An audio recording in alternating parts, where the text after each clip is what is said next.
on news analysis. My first question to our guest in Washington, Dr. Tarpley. There was this article I was reading by one British photojournalist, Dr. Tarpley, who was briefly abducted in Syria, and he was saying that he was shocked by the fact that there was not a Syrian in his side among his abductors, and that he was shot by a British militant, that in fact several of his abductees had South London accents.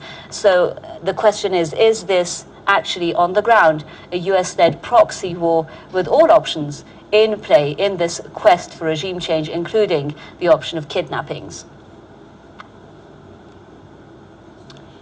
Certainly, this has been a terrorist destabilization of Syria from the very beginning. My diagnosis has always been these are death squads. Al-Qaeda and similar groups provide the key personnel for the death squads. They're under NATO control in general. The Saudis, the other reactionary Gulf monarchies provide the money for the weapons, and the recruitment actually has gone on in countries from Morocco all the way to Pakistan, from Somalia all the way to Chechnya. Just go to Dr. Tarpley now. I'll come back to you, Mr. Short. Some are saying, Dr. Tarpley, that the US and its allies are doing, as Dr. Short was saying there, what they did in Afghanistan against the Soviets. They created the militants there that then became Al-Qaeda, that then became their enemies. Are they creating another terrorist entity now in Syria? Would you agree with that analysis? I think, again, the goal is to break up the current Syrian state, go for micro-states, mini-states, failed states, entities of all types. They're accusing Assad of wanting to break up the country, which I think is quite fantastic. Big news, however, today is that, according to some reports, the Syrian government forces have actually captured Turkish and Saudi active-duty military officers directing these rebels. So with this, it couldn't be clearer. This is a tentacle of NATO and of the Saudi monarchy, and those officers are on the ground. Now, we've had reports in the past that Syria had captured French officers. And of course, with Al-Qaeda, for the whole history of Al-Qaeda, the money has come from Saudi Arabia, right? That's how Osama bin Laden got started in the 1980s, as a kind of a bagman or paymaster. However, today the question is whether Saudi Arabia can continue to fulfill that role. Aren't the Saudis now looking very overextended? Aren't they facing a blowback from all these revolutions that they have fomented? Yesterday here in Washington, the Washington Post published an article by David Ignatius, who's tied into the State Department, and he quoted Press TV in one of his articles. He says, "Is Saudi Arabia on the brink of a revolution?" And he quoted the remarks made a couple of days ago by Mr. Ali Al-Ahmed on Press TV about the spreading of the rebellion inside Saudi Arabia, how the end of Ramadan will mark an escalation of this, right, and how indeed factions are beginning to form in the royal family that could lead to a destabilization of Saudi Arabia. This would, of course, put a monkey wrench into the NATO plans for Syria. Outburst from Hillary Clinton. She sounds like a lady in a big hurry, and part of it is that this is becoming an embarrassment to Obama's re-election campaign. But the other problem, again, is the logistical weakness. What happens if Saudi Arabia, Qatar, and some other Gulf states, and maybe Jordan, which could easily get sucked into this, what happens if you get revolutions starting in those countries? What does that do to the supply lines for these death squads inside Syria? So it seems to me there's a sense of urgency on the part of the NATO side. The other question is, how about some of these other places, right? Bahrain always deserves to be mentioned. There's a lot going on there the Western media don't talk about. There's Kuwait, the Emirates, Oman, and once again, Jordan. So all of these places, it seems to me, are actually ripe for real revolutions, which would probably aim at the overthrow of these outmoded, obsolete royal dynasties that have been trampling on human rights there for so long. Hello everyone, welcome to GGN. Today is August 10th, 2012, and I'm Darko.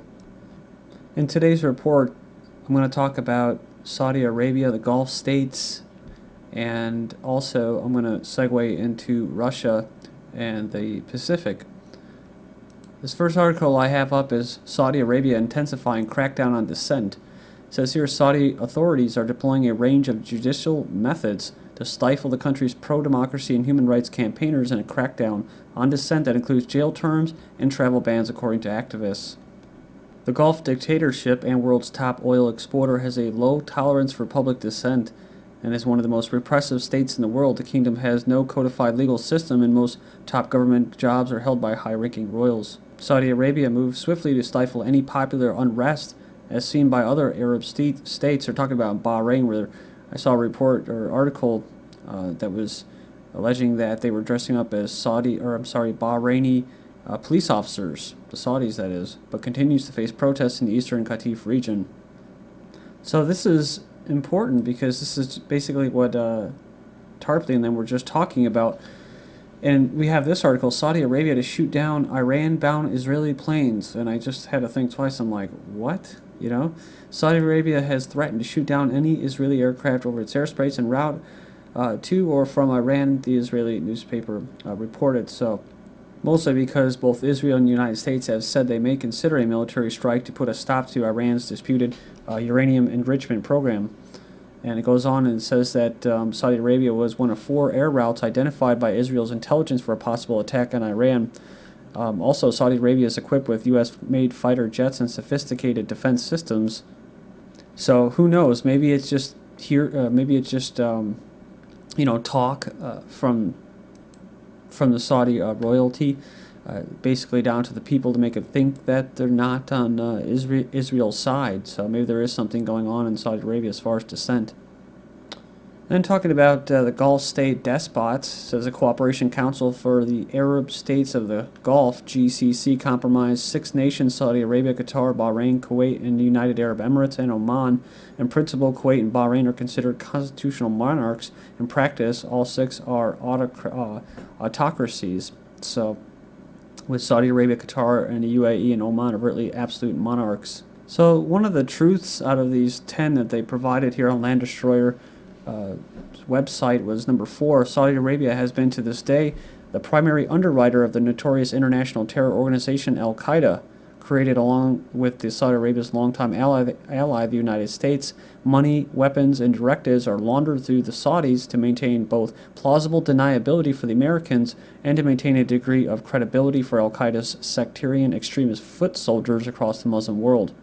Saudi Arabia maintains an extensive re-education program internationally to pervert the tenets of Islam as a means of keeping Al-Qaeda's ranks full and fueling Wall Street and London's engineered clash of civilizations. They're talking about pro-democracy, right?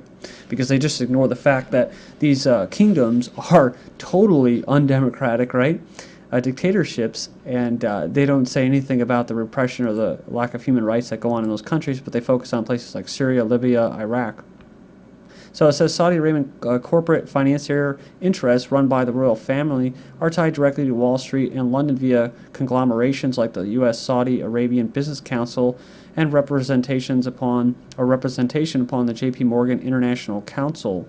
So links will be posted in YouTube's video description. You can go out and check this article out. It goes, basically ties the whole history of the 9/11 terrorists known as Osama bin Laden was basically a creation of the U.S.-Saudi alliance and the bin Laden family. So, but finishing up, Saudi Arabia, as we all know, or most of us should know, played an active role in the violent destabilization of the governments around the world, including most recently Libya and Syria, that using the sectarian extremists indoctrinated at the Saudi-funded foul mosque and madrasas, armed and funded by Saudi cash, is the standard method of operation for these destabilizations. And speaking of Syria, Syria reportedly captures foreign military officers.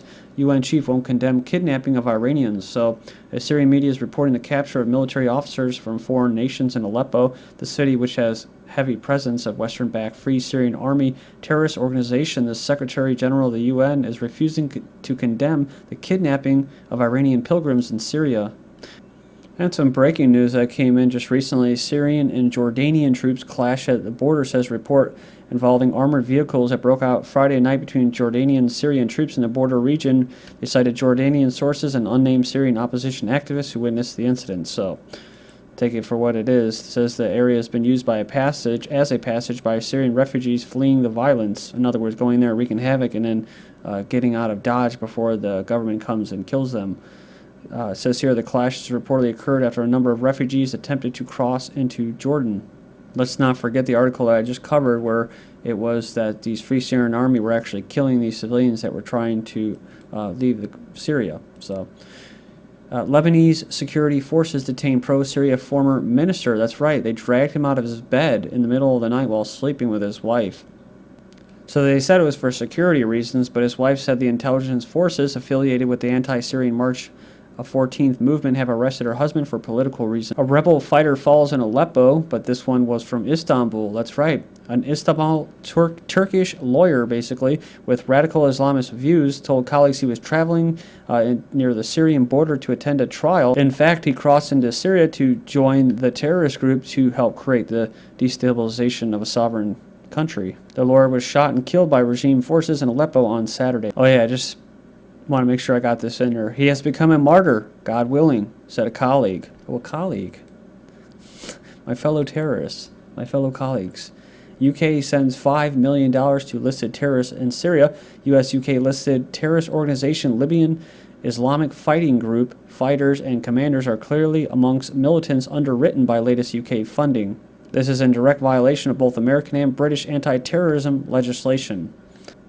And these weapons that are coming in and being funded by Saudi Arabia and the United States are coming through ambulances. They're using ambulances to smuggle the weapons into Syria.